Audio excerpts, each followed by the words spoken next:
Thank you, thank you. Thank you, ladies and gentlemen. Welcome back. Welcome back to the Talk Like No One's Listening podcast. And, wow. Confused right off the bat. Anyways, I'm going to try to do... Wow. Just calm down, people. Calm down. All right. Episode number 23.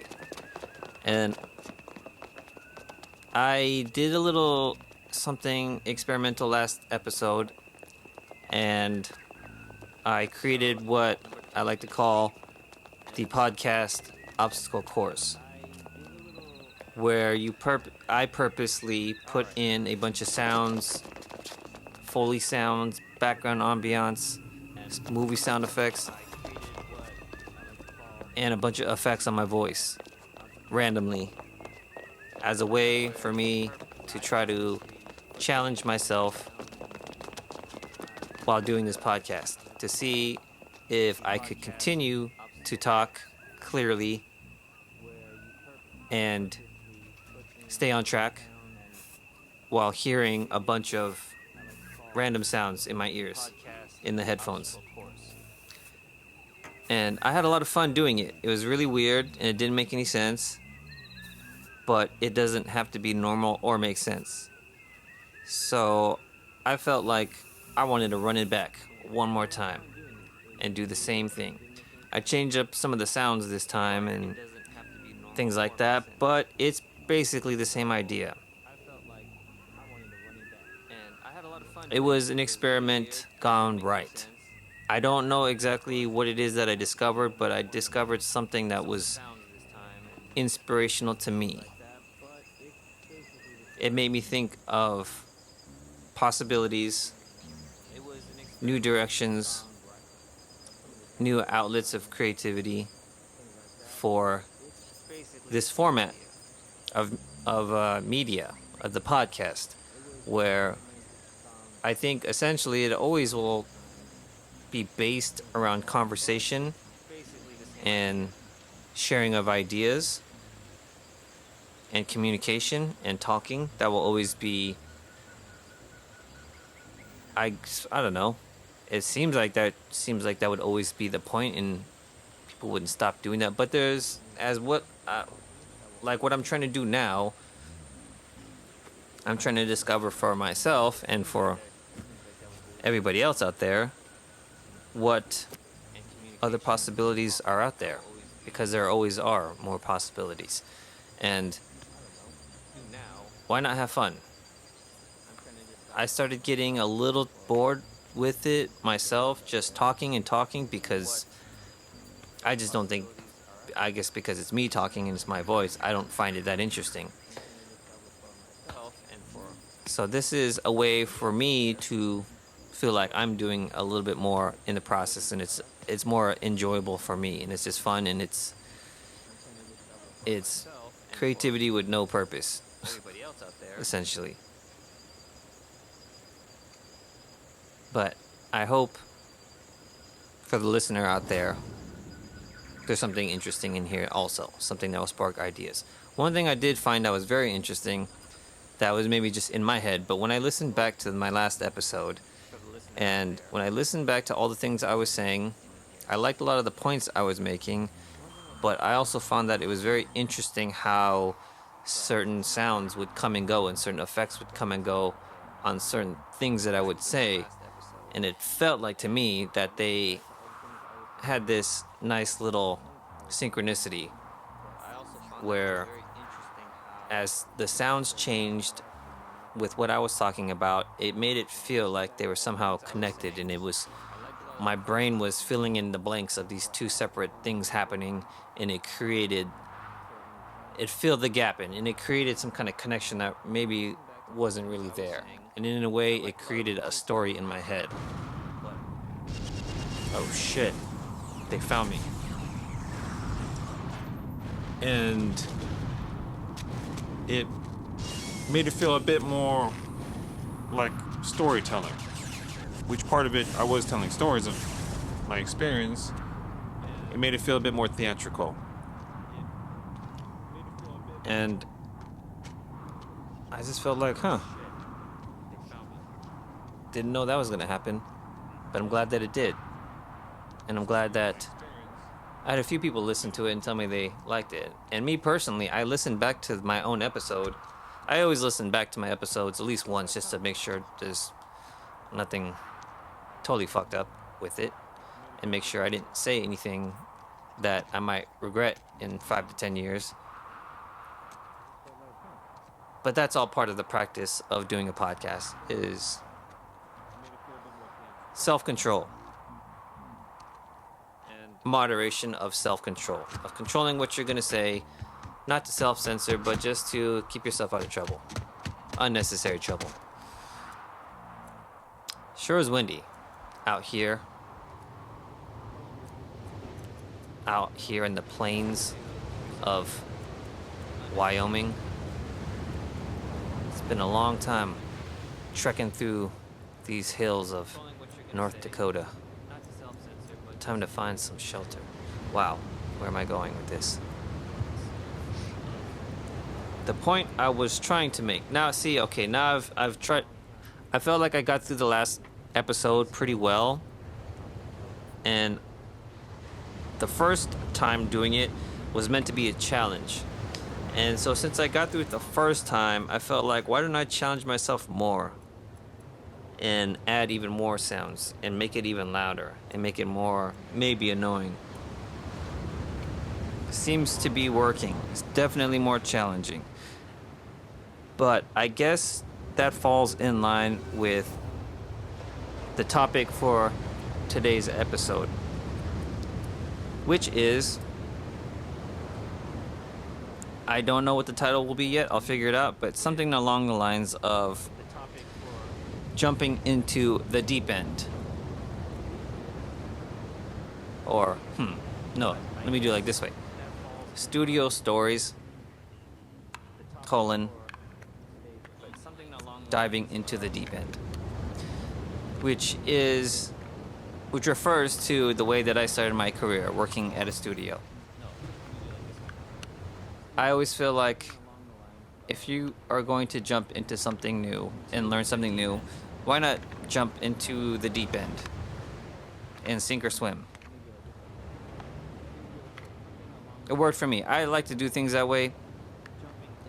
And in this case of jumping into the music career, I didn't know what I was jumping into. So that was kind of the dumb part on my behalf. But it worked out for the better, because the first year of me working at a studio and working in music was the most challenging for me, as far as my work being challenging. As far as being on the job, being in the studio, being with the clients, and not knowing all the things that I know now, and being put in these situations with clients that were challenging, very challenging at the time. And that was the most challenging time, was that first year. And I'm glad that it worked out that way, because after I got through that first year, everything that had to do with being on the job was easy to me. Nothing challenged me. All the challenges that I faced afterwards from that point on were more real life based challenges. Not about being at the work. It was more outside of work and living your life and paying your bills and handling your responsibilities and your relationships and all that stuff. Those were the things that were challenging me, and they always probably will. But as far as my time and my experience being at the studio, being in studio sessions with clients, after that first year, I just felt like nothing was really going to faze me that bad. Not compared to that first year. And I'll explain why. What happened to me was I was able to go from intern to engineer at the studio I was working at relatively quick for LA standards. I think it was about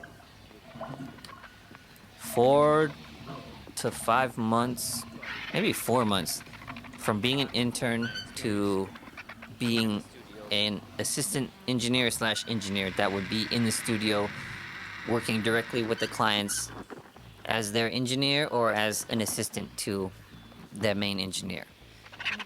And to get to that point in 4 months is really quick in LA, I would say. I had heard stories of people that had waited over a year easily. That was very common, or even up to 2 years to get a chance to be in the room. Because at any given studio, there's only so many rooms, you know, and each room will have their own assistant engineer for the clients. Sometimes not, sometimes, but at the time, we would always have an assistant engineer in each room for every session that would happen every day. And the studio we were at only had 3 rooms. So at max, the studio would have on staff 2 to 4 guys that would rotate as the assistant engineers. So you can see how, as an intern that's joining the team, it doesn't look good statistically. If you look at the numbers, you're not really gonna be able to get that position until one of these guys leaves. So, depending on all the timing of it all, of when you get there, what path you're on, and the guys that are currently there working as the assistant engineers, what path are they on? What part of their path are they ready to just stick it in there, and be an assistant at the studio for as long as they can write it out, or have they already got the next step figured out and they're about to leave to move on to their next phase of their career? It's all depends, and nobody knows. And fortunately, things worked out for me. It was good timing for me, because after about 4 months of me being there, the studio was about to start a year-long lockout by a group of producers and songwriters that all work together as one team. And they were about to lock out the entire studio and make the whole studio just for them for almost a year. And we knew that was coming, so I was a runner at the time, and I was getting a chance to be in the studios a lot and learn a lot of stuff really quick. And because there was not a full-on staff yet at that studio, there was space to grow. So I was doing that. That's why I was able to just go even from being an intern to a runner. I probably only interned for about a month, and then I was getting hired and getting paid minimum wage, that is. But I did that fairly quick. And the studio, up until we had that year book out, had a lot of open slots in the schedule for bookings. So a lot of days I would show up, I would do all the things I needed to do off my checklist of what interns and runners are supposed to do to clean up the studio and get things organized in the office, go out, buy supplies, go out, pick up food for clients, whatever. I would come in, I would knock out all that stuff first. And if we had a room that was open that wasn't booked out, my manager would let me go in there and just fuck around, basically. And I would do that. I was able to do that pretty often, at least a couple times a week, honestly, because it was just, at that time, the studio wasn't super busy yet. That was soon to change. So with all the time that I had available to me to be in those rooms, I made the most of it. I got in there and I made sure that I knew how everything worked, how to use the consoles, how to use the patch base, how to figure out how the monitor system worked with the main monitors in the walls, figure out the amps, figuring out all the mics, all the outboard gear, how to patch in any given piece of equipment into the whole system and get it into Pro Tools, how to get things out of Pro Tools into and out of Pro Tools assigned to channels of the console. So if someone wanted to do a mix on the board, things like that, I got myself familiar enough to where I knew all the basic technical details of each room that we had and how they all worked. So once I started getting a chance to be an assistant, it was pretty quick. My manager knew I was ready. I felt comfortable moving forward to the next level. And then we were about to start this 1 year lockout situation. And at the time, there already were 3 assistant engineers. And I was like the 4th guy that was going to rotate in and out. So, week 1 starts of this lockout. 2 of the guys are out of town. I forgot exactly what it was. They weren't there. They were either out of town or just had some other gig or something.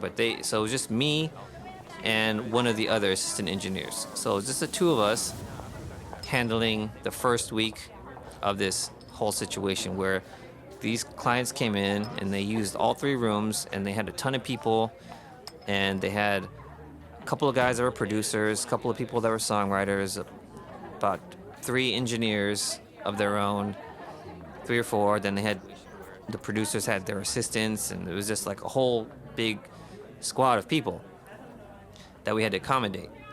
So the first week was crazy. I didn't know. Had up until that point, I had never really run a real studio session just by myself. But I had to be in there, and I had to figure it out that first week. And it was a bit rough. The guys were coming in, and they didn't really have anything. They were just getting themselves settled into the studio. So they won. Day one, they came in and they got to work, and they started working on projects for big name artists, and it seemed like it was about to be a big deal, and I was pretty intimidated and nervous. And then or maybe not even a whole week, just a couple of days later, the other guys came back. The other assistant engineers came back, and they took up their positions as usual. So I went back to just being a runner and picking up food for people. And yeah, then I was fine. I didn't feel nervous again. I was just letting everyone do their thing. And then about another week or 2 later, one of the assistant engineers up in quits. He got stuck working with one of these producers who was probably the least successful out of the whole team. But because of that, he had the biggest ego. Those 2 things seem to always correlate: insecurity and ego. As far as how they project it to everybody else, how they show it on the outside, how they wear this mask that they are somebody, because you know what they say, it's like the loudest in the room. I don't know what they say, but something about the loudest in the room is, I don't know, the weakest one in the room, the least successful, the most insecure. The guy that was like the head guy of it all, he was quiet as fuck. He didn't talk. So that goes to show you.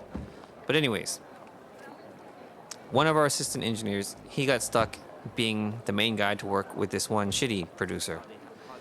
And of course, this guy was a total asshole because he was just passing off his insecurity to point the finger at someone else and yell at them and act like they were the ones making the mistake. So after a week or so of working with this guy, this assistant engineer knew that we had a year lockout. So in his mind, he was thinking, I have to work with this asshole for a year straight, every single day, like 16 hours a day. This is what it's going to be? Well, fuck this. I'm out. And he didn't even say that. He just left, and he didn't answer his phone. He literally left town and didn't answer or call back for a few weeks. Maybe it might have been even a month. He just literally fuck. What was that? He disappeared. And he wasn't the first person I had seen do that. All right. Stay focused. So, anyways, we were down 1 guy. And then I think it was even the same week where a second assistant engineer he had already been lining up another gig leading up to this point, and he just had plans to move on eventually. He just didn't say when. And I think it just happened to be all in the same week that we lost 2 out of 3 assistant engineers. So my manager looked at me and said, okay, well, there you go. You're up next. And I just got really nervous. I said, oh, shit.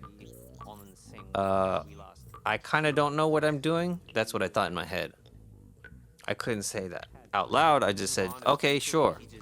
In my head, I thought, I don't actually know what I'm doing. This guy, I didn't know at the time the deal with this producer, so-called air quotes producer, that was the asshole.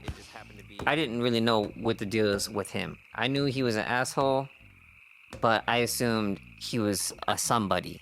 I didn't really know. I just assumed he was a professional, he was a somebody, and he was an asshole because he was just some top dog type of dude. And I was like, oh shit, I gotta like keep up with this guy.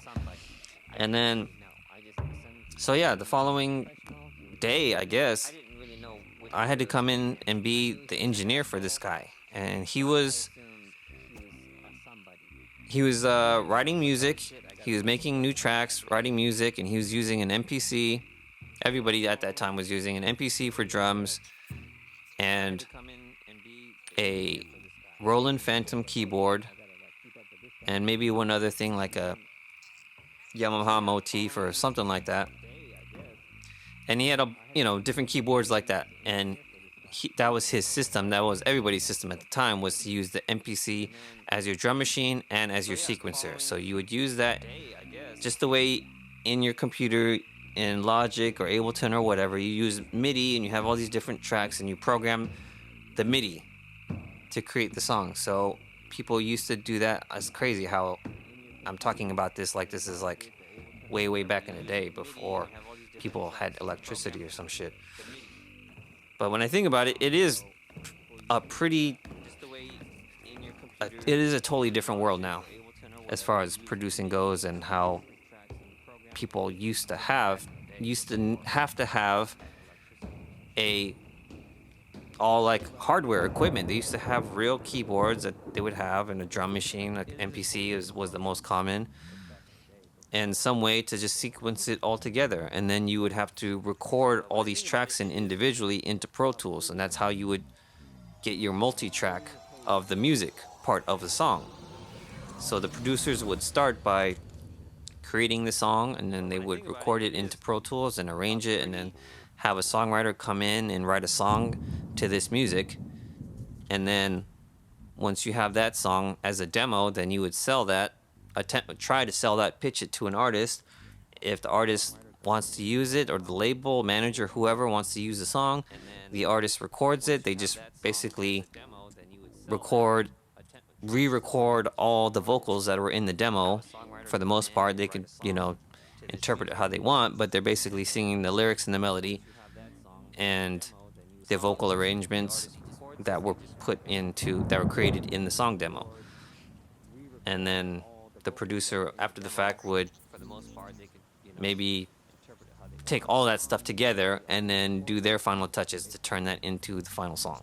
So anyways, this guy was just working on that first step. He was just making tracks, track ideas, and some songwriting ideas. He was collaborating with some songwriters, and he was just doing that every day, making tracks. So I had to learn how to do all of that. I didn't know. I had to learn how you use an MPC, how you go through the different tracks, how you isolate them so that you can record all these different parts in one at a time. Each drum hit, kick, snare, hi-hat, percussion, like all these things, all the different keyboard parts. I had to learn how to record all that and sync the MIDI to Pro Tools so that we'd all do it in time and build a session in Pro Tools and get it ready for vocals to be recorded into it. I had to learn all that basically on the spot, and I didn't know exactly what it was that I needed to learn. I'm just going through the process day by day, moment to moment, and the guy's telling me to do stuff, and I'm just in my head saying, okay. And then to myself, I'm thinking, what did he just say? What did he just ask me to do? What does that even mean? And then either I'd figure it out, or I'd go ask somebody else. Or I don't even know what I did. It was a while ago. But at that time, I felt a lot of pressure. I thought this guy was somebody that I needed to somehow be like afraid of. Like he tried to. Is that somebody for somebody that I needed to? Anyways, he was a guy that made it seem like you should feel the pressure. You should feel a little bit fearful that you have to like keep up with him and work up to his standard. So that for me was good because it was pressure that got me moving. It got me motivated. It made me realize I need to move quick. I need to learn quick. There's a lot I don't know, and I need to know it yesterday. So it made me work extra hard. It made me focus extra hard for that moment. And I ended up working with this guy maybe about 2 months or so. Every day though, like day in, day out, just doing this with him. So, you know, once you start doing it every day, then you get up to speed and you figure it out. But that was just the beginning for me. I could do all the things that he wanted to do. But as far as knowing how you build a Pro Tools session properly and how you build it so that you have all the things included that you need to record vocals and have some type of system that makes it easy to organize and manage the session and get everything to where you could start making it sound like it's a professional record, you know, start to do just basic light mixing with a little bit of EQ and compression and just reverb on vocals and just starting from that very basic level. I had to learn how to do that, and a lot of stuff I was working on, he had a lot of Pro Tools sessions that he had already started at other studios, so they were already built out. So I had to start looking at these other sessions that other engineers had created and look at it and try to figure out what was going on and how they had things set up. And I tried to copy everything early on because I didn't know what's good, what's bad. Anything that seemed like up the real way, professional way, air quotes, professional way to do things, I was just copying it and trying to just do it the way I saw other people doing it. And so in the beginning, this guy was trying to put fear into me. And I usually don't really let anybody get to me like that. And I was a little bit, just not because of him personally, but just because of the situation. I wanted to do a good job. I wanted to make sure that I knew how to do my job and that I could really be in there and handle the situation, handle my responsibilities as being an engineer for this guy. And I knew I was just working with him, and he was, in the end, it turned out he was a nobody. He was just affiliated with some other producers that were somebody. So I was trying to make a good impression for him, so that I would be making a good impression for their whole team as a whole. And so he would just like yell at me to like go faster, go faster, go faster. And I had to tell him, he's like, hey, I don't know if anyone's told you, but I honestly, like, this is the first time I've ever done this. This is the first time I've ever had to be the engineer for a session in a studio. So I'm here to do my best work and try to make you happy and do the best that I can. But I had to be honest and tell you that I literally just started. So he said, okay, I get that. Everybody starts somewhere. Yeah, thank you. Everybody has a beginning. He told me, he's like, I get that. But I'm not going to let up on you. I'm still going to be yelling at you. I'm still going to put the pressure on you. I'm still going to tell you need to go faster and faster, because I tell you what, in a little bit of time, you'll realize you are going to get better. You are going to be the man. You're not right now, but eventually you will be. So just understand that. Don't take this personally. And once he said that, I just looked at everything in a whole different way. A bomb went off in my brain, metaphorically. And from that point on, I felt like a lot less pressure. I felt like, okay, if he is gonna yell at me, he doesn't really mean it personally. He's trying to put on this act. He's trying to make me like get better. Of course, it benefits him if I'm better, and he understands that fire is gonna work better to motivate someone than kind words. So once that pressure was gone and I started looking at him just as a regular dude, because after spending day after day with him, with anybody, you realize, okay, yeah, this is just a person. And he just started revealing his true self. Probably unconsciously, he wasn't trying to, but just when you're just around somebody enough, you realize, okay, the mask is off. Now they're just trying to, they are who they are. And then I realized, okay, this guy's just a person. He's nothing special. He's really like, he's affiliated with some people that have a name, but he himself is not. So really, we're really kind of on the same level. And then from that point on, it just started changing where like I felt like I was getting better, like, you know, thanks to him. I did feel my skills were getting better and better quickly, and my confidence, I was getting my confidence and I was feeling comfortable doing my job.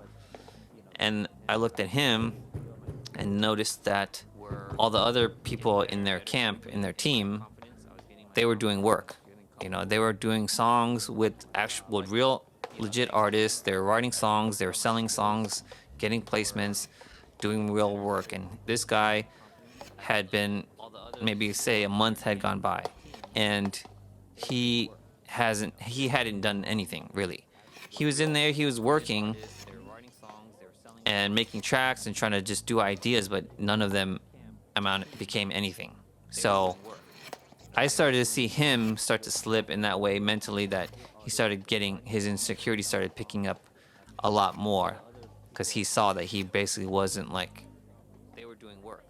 You know, he wasn't carrying his own weight.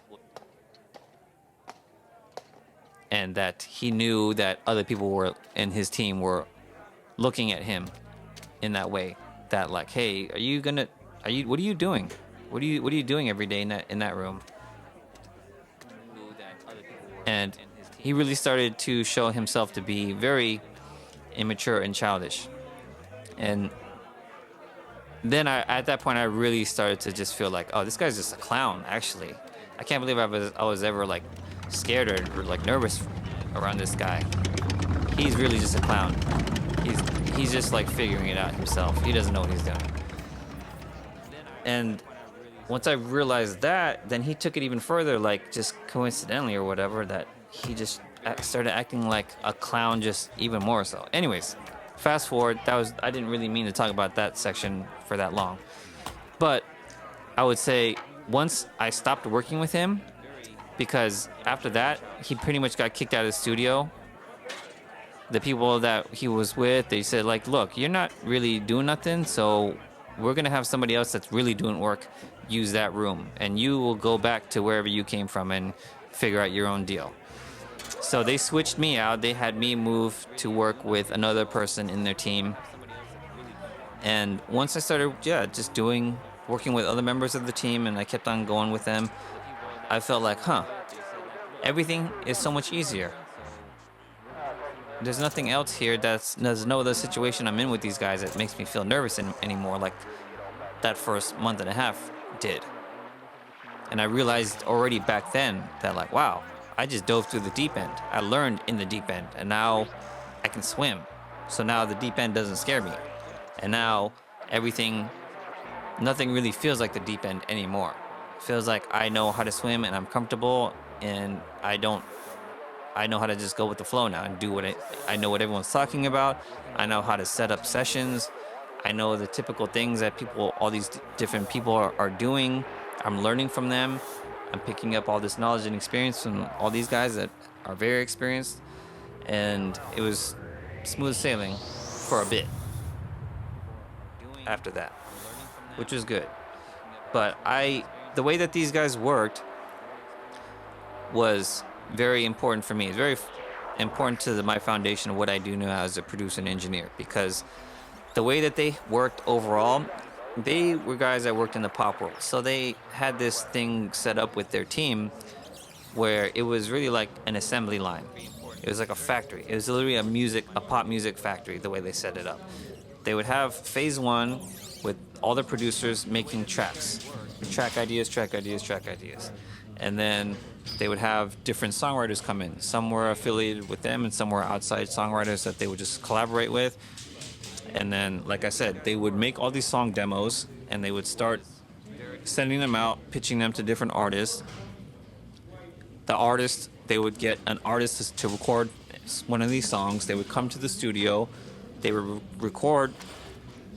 They would have one room just for producing and creating the songs. They would have another room to record the vocals from these artists that would come in and record these songs.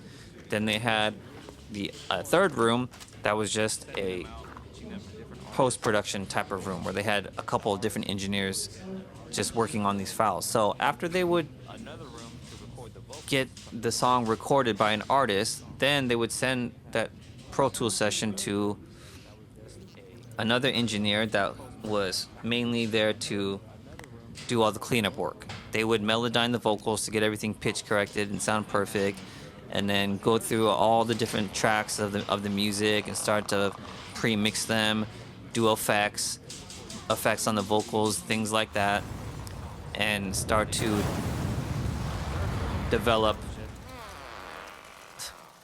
the song and add all the bells and whistles. And then they would take it from there and they would go back to the original head producer, and then he would take that whole session with the cleaned up vocals and the cleaned up music, and then he would do additional production. He would do another phase of listening to the song. Now that we've got the actual artist on here and this is what it is, then he would start to do additional production with the music and either add parts, take parts out, rearrange it. Sometimes they would even recreate the entire song from that point on. And every song was different, but the whole point was that I would see how they had all these different phases built in, how they would develop their songs and get them from start to finish fairly quick. Because once you get to that level of being a well-known producer in the industry in LA, then it's feast or famine, like they say. It's either you have no work and you're just struggling to find things, or either you're hot and then everybody's trying to work with you and then you just have like a shitload of work coming your way. So to take advantage of all that, you have to have a good system to be able to like crank out these songs fairly quick and get them going and get them out there and get this money. And that's what they did, and this is how I started, was working with these guys. And I've always been very appreciative, grateful for that time period, because I got to learn all these lessons from these guys that have been with me to this day, that just stick with me of how I work now. And they were all very important. And I didn't really see a lot of people working like that after the fact. I worked with a lot of other producers after that, and most of them would not work in this way. A lot of guys were just kind of all over the place, and they didn't have a really well-defined system of how to get their work done. And then what I would see was after these songs would go back to the main producer and he would do additional production and just make all the final touches and the song was done, then they had their own mix engineers that they were partnered with, and then they would send the songs off to the mix engineer, and then they would go and listen, make notes and do their adjustments until the mix was done. And I saw them do this through that whole year, just over and over again.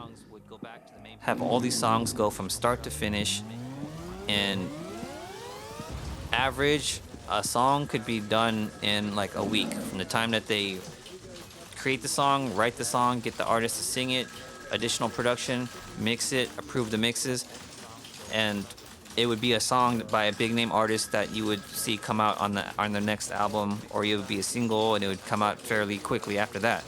And I recognized right away that these guys really had their shit together. Not not in every aspect of life, but as far as when it comes to making music and making pop records, making hit records, and making things like that, they had it figured out and they knew their system of how to get it done. And they had, all these different people that were part of their team that had handled different aspects of it. Like when they would have an artist come in and record the song, they had their own vocal producer that was part of their team. And if you don't know what a vocal producer is, it's a person that is like a producer for the song, but they focus just on the vocals. They focus on getting the best performance from the artist as they can while they're recording it, and give them direction and advice of like how to get a better performance out of them. And it could be similar to how like a director gets a great performance out of an actor, giving them context, perspective, whatnot, getting something for them to think about as a source to pull inspiration for their expression. So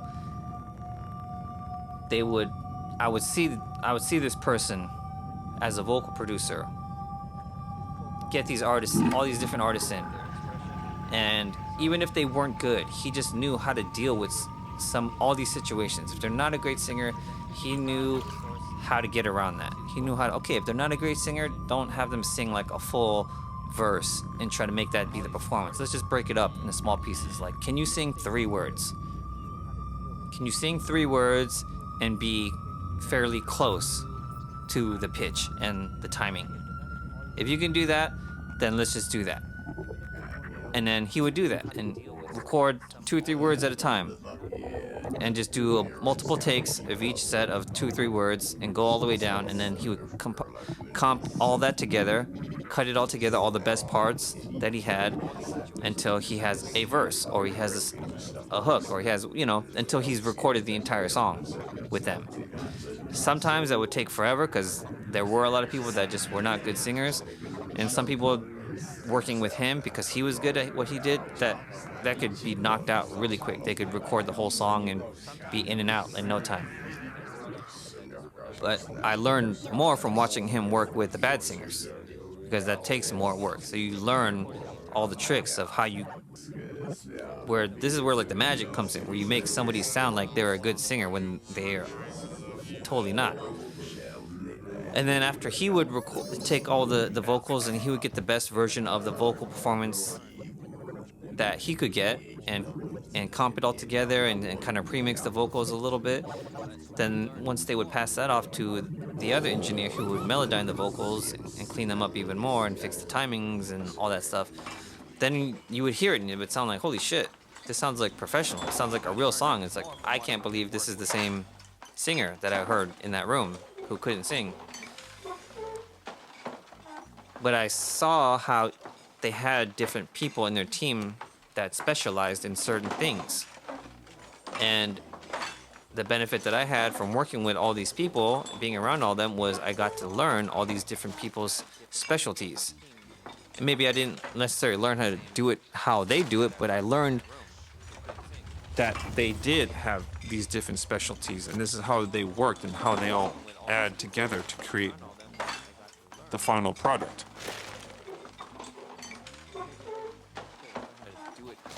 And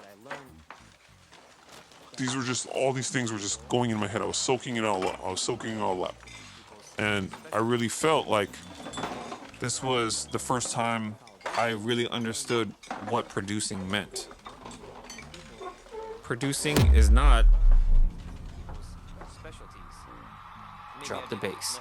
Producing is not just making a beat. That's making a beat. That's not even producing. That's just called making a beat. And there's a lot of people out there nowadays that make beats, and they sell them. And they become successful. Many do, many don't. But if you want to talk about producing records, making the music is really just one small aspect of that. Sometimes it's not even the aspect of it. It's not, some producers out there like don't actually make the beat. They don't make the music. They don't compose. Like traditionally, that is not what a producer would do. The producer is the person, though, that's at the top, that's running the show, that's making all the executive decisions about what's going to happen. They're giving input to the artist, the singer, to musicians that might be playing on the record. They're giving their notes. They're overseeing the mixing process to make sure that the mix is up to their standard of how they want it, even for mastering. That's what producing is. It's really like it's being the person on top that's overseeing the whole thing. And it could be that you also create music as well and you compose music too. But those are actually two separate things. But now that it's all become one thing, it all has blended together because making music is so easy and accessible to almost everybody because of computers and technology. But because of that, a lot of people get away with not knowing how to produce or not even understanding the concept of what that really means. And that's the sad part of today's state of music. But I'm very grateful that I learned from legit people how to legit produce music, produce records. And I think that's been a big part of my success, even as an engineer, is that I understand these concepts and I know how to put it together and do my just engineering work with that perspective. And it really helped me, that whole first year, it really helped me grow up and advance and just develop a lot more as a person and as a professional. And I remember one day, I've never forgot this. One day I was working with another person with their team, and it was a writing session. They had a song, one of the producers had a song, a track, and then a songwriter was there writing the song and recording the demo, and I was the engineer recording them. And I was moving along. Felt like I was doing okay. I was getting the job done. And it was an R&B song, so there was tons of background vocals and harmonies and lots of stacks and things like that. So as we were recording, the producer said, "Hey, can you make this sound a little bit better?" And I said, "Oh yeah, but we're recording, so I'm gonna clean it up and kind of mix it better after." He said, "Okay, but you can do that while you're recording." And it just like popped in my head. I'm like, you can do those two things at the same time? I thought you were supposed to do one and then you do the other. And then at first I was resistant. I didn't know. I was just oh yeah, but I think it's better. I just need to wait till they stop singing, till they stop recording. And he said, no, like you can do all that at the same time. You can be recording and make this sound, start putting things into place and making it sound like a record. And I just thought, okay, like I kind of wasn't following him fully, and he could sense that, I think. And he said something to me where it was still, I was probably still only a few months into it, and he said something to me to the effect of, look, I know you're still new, I know you're still learning, but I need you to be the man right now.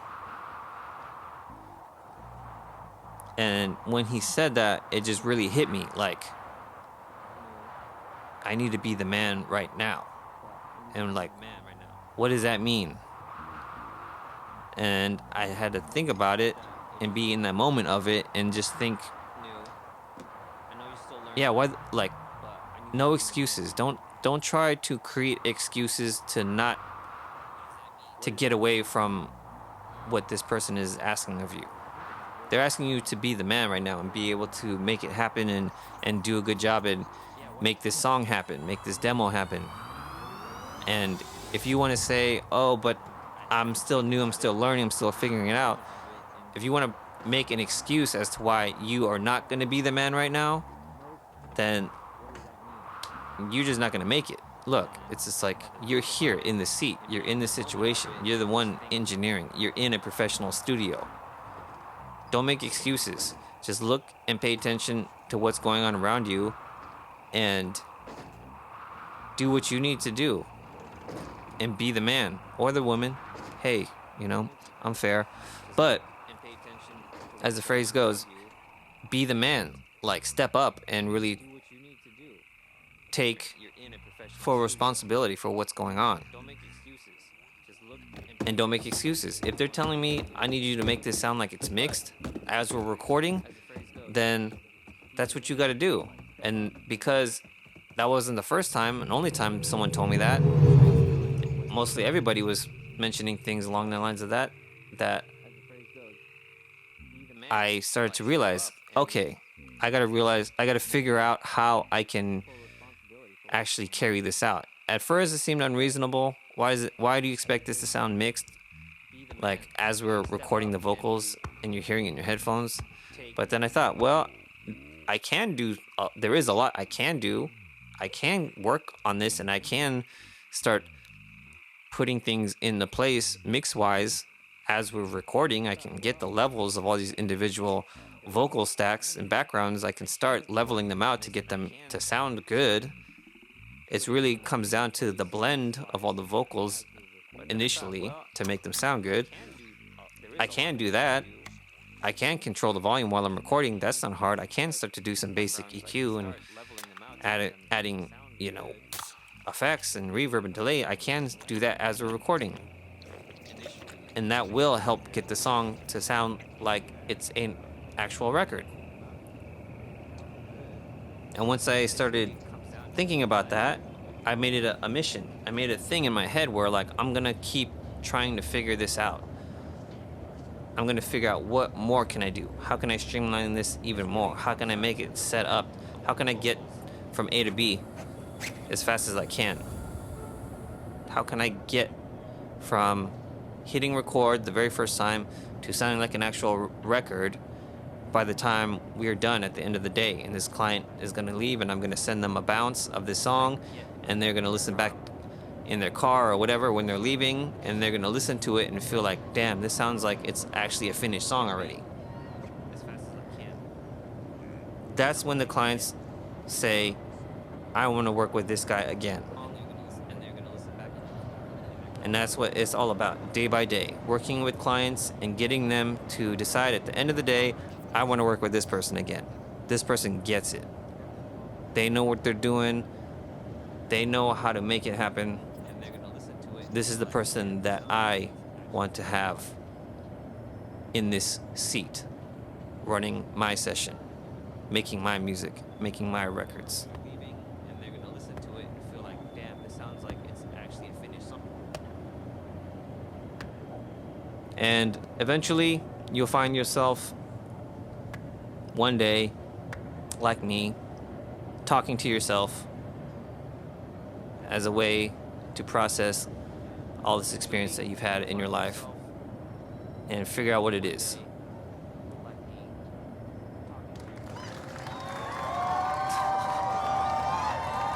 And then one day you could share this experience with other people and it might be helpful to them with their path in their career. And you might help them advance and get to that next level sooner than later. Anyways, that's my goal. That's the reason why I talk like no one's listening. Thanks.